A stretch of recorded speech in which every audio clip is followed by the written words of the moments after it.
एक बार फिर किसान आंदोलन की सुगबुगाहट तेज हो गई है। 13 फरवरी का वो दिन होगा जब किसान दिल्ली कूच करेंगे।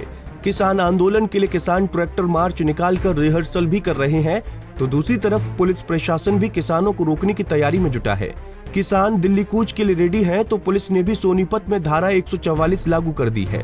किसान भी तैयार हैं और पुलिस प्रशासन भी। अब कौन किस पर भारी पड़ेगा, ये देखना दिलचस्प होगा।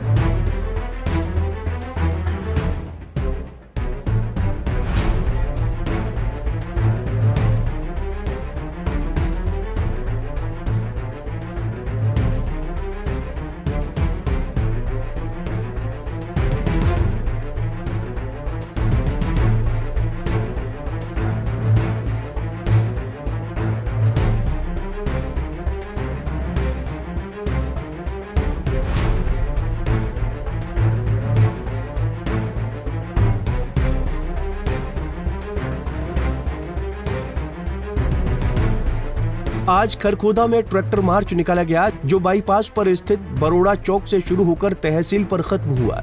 इस ट्रैक्टर मार्च में सैकड़ों ट्रैक्टर शामिल हुए। इसके बाद गोहाना ब्लॉक के शामड़ी गांव में सैकड़ों किसानों की ट्रैक्टर के साथ मीटिंग हुई, जिसमें आसपास के गांव वालों ने ही बड़ी संख्या में भाग लिया।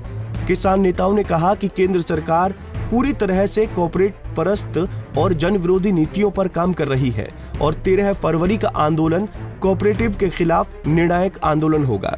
एक बॉर्डर है अंबाले वाला शंभू बॉर्डर, दूसरा बॉर्डर है जींद वाला खनौरी पात्रा वाला बॉर्डर और तीसरा बॉर्डर है सिरसा साइड डबवाली बॉर्डर। तो पीछे से हजारों ट्रैक्टर ट्रॉलियों के साथ किसानों के बड़े बड़े जत्थे इन तीनों बॉर्डरों के माध्यम से हरियाणा में प्रवेश करेंगे। और जैसे पिछली बार इन बॉर्डरों में पहुंचकर हरियाणा के किसान भाइयों ने मजबूती दी थी और सारे बैरिकेड हटाने का काम किया था, उसी तरीके से अब की बार भी जो खनौरी पातड़ा के आसपास जो जिले लगे हैं हरियाणा वाले, उनने पहुंचना है, खनौरी बॉर्डर पर पहुंचना है 13 तारीख ने। जो अंबाला के शंभू बॉर्डर के पास जो जिले लगे हैं उन्होंने शंभू बॉर्डर पहुंचना है। जो जिले हमारे अपने डबवाली बॉर्डर के पास लगे हैं उनने वहां पर पहुंचना है। और जैसे जैसे वो काफिला फिर आगे बढ़ता जाओगा, तमाम जिलों के तमाम गांवों के क्रांतिकारी लोग उसमें ट्रैक्टर ट्रॉलियों के साथ अपने झंडे और मजबूत डंडे के साथ जुड़ते जाओगे। मेरी एक हाथ जोड़ के अंत में तमाम साथियों से प्रार्थना है, भाई देखो, ना तो आपा ने कोई चुनाव लड़ने, ना आपा ने कोई चंदा इकट्ठा करना, ना आपा ने किसी राजनीतिक पार्टी का सपोर्ट करना। हम तो हमेशा कहते आए हैं, ना वोट चाहिए, ना नोट चाहिए, ना किसी का राजनीतिक सपोर्ट चाहिए। आपा लड़न लाग रहे हैं अपनी अगली पीढ़ी न बचाने खातर, आपा लड़न लाग रहे हैं अपने बेटे बेटी और पोते पोती के भविष्य न बचाने खातर। आपा ने करड़े होकर लड़ना पड़ेगा। 13 फरवरी का जो दिल्ली कूच का आंदोलन है, 3-4 जो बड़ी बड़ी मांगे हैं।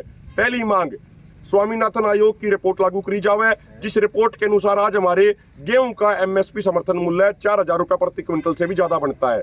दूसरी मांग है कि स्वामीनाथन आयोग की रिपोर्ट के अनुसार एमएसपी पर फसलों की खरीद की गारंटी का कानून बनाया जावे। दूसरी जो हमारी मांग, तीसरी जो मांग है, किसान और मजदूरों की पूर्ण कर्ज माफी करी जावे। चौथी जो मांग है, लखीमपुर के घायल और शहीद किसानों को न्याय दिया जावे। इसके अलावा जो 2013 का भूमि अधिग्रहण कानून है वो दोबारा तक लागू किया जावे। और सबसे बड़ी बात जो है, मजदूर भाइयों की भी हमने इसमें मांग शामिल करी है। कोहड़ ने कहा, दिल्ली सभी की है। 13 फरवरी की तैयारियों को लेकर किसान जाने के लिए तैयार हैं। अगर पुलिस रोकने की कोशिश करेगी तो हम फिर देखेंगे। उसकी जिम्मेवार सरकार होगी। हम दिल्ली हर हाल में जाएंगे। वैसे किसानों की रणनीति के साथ साथ पुलिस प्रशासन भी अलर्ट मोड में आ गया है। Sonipat police commissioner B Satish Balan ने जिले में धारा 144 लागू कर दी है। उन्होंने स्पष्ट तौर पर संदेश दिया है कि हरियाणा में कानून व्यवस्था बिगाड़ने वालों के खिलाफ सख्त से सख्त कार्रवाई की जाएगी। पूरी हरियाणा पुलिस इसके लिए तैयारी कर रही है। हमारे मकसद यही है कि शांति बने रहे और हरियाणा के व्यवसाय, हरियाणा के जो कृषि और हरियाणा के जो बच्चों की पढ़ाई, उसमें कोई भंग ना हो और वो लगातार चालू रहे।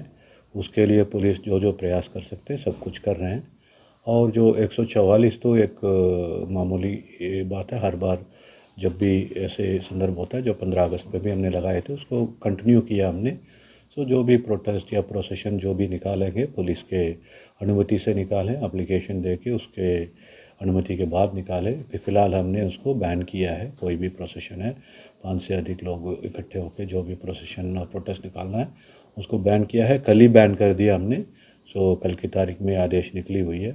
सो सभी से निवेदन है कि सोनीपत एक अच्छा शहर है। यहाँ पे व्यवसाय और यहाँ के जो इंडस्ट्रीज है बढ़ते जा रहे हैं, लोगों को एम्प्लॉयमेंट अपॉर्चुनिटी मिलती जा रही है। इसमें कोई बाधा ना पहुँचाए और यहाँ पे अच्छे माहौल बना के रखे ताकि और ज़्यादा इंडस्ट्रीज आए यहाँ पे, यहाँ के लोगों को और एम्प्लॉयमेंट मिले। सर 13 तारीख को किसान फिर कह रहे कि सोनीपत से हजारों की संख्या में ट्रैक्टर से शांतिपूर्ण तरीके से दिल्ली कूच करेंगे। उसके लिए सभी व्यवस्था है, जो भी चाहिए है, जो बल जो केंद्रीय बल चाहिए वो भी पहुंच गई है और हम भी हमारे पुलिस भी पूरी तैयारी है।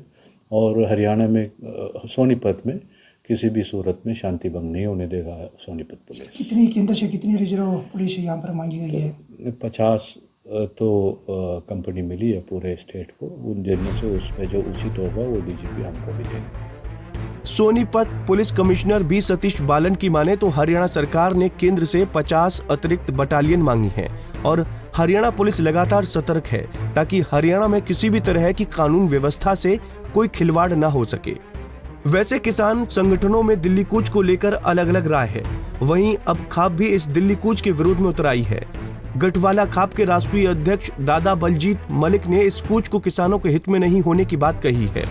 मैं लोगों को ये बताना चाहता हूं कि किसान यूनियन वालों की 13 तारीख की जो दिल्ली की कूच है ये हरियाणा के किसी भी हित में नहीं है और इससे युवा वर्ग जो है ना वो पथभ्रष्ट ना हो और हमारे यहाँ की शांति में कोई खलल पैदा ना हो, इसलिए हम नहीं चाहते कि वे हम इसको किसी तरह से सपोर्ट करें। और ये दिल्ली करो कहीं बाहर करो, हमारे यहाँ ना करो, ताकि यहाँ की शांति और कानून व्यवस्था बनी रहे। दादा बलजीत मलिक ने कहा कि इस तरह दिल्ली कूच का फैसला सही नहीं है। ये दिल्ली कूच किसानों के हित में नहीं है। इस बार किसान आंदोलन की सुगबुगाहट ने केंद्र और राज्य सरकार की नींद उड़ा दी है।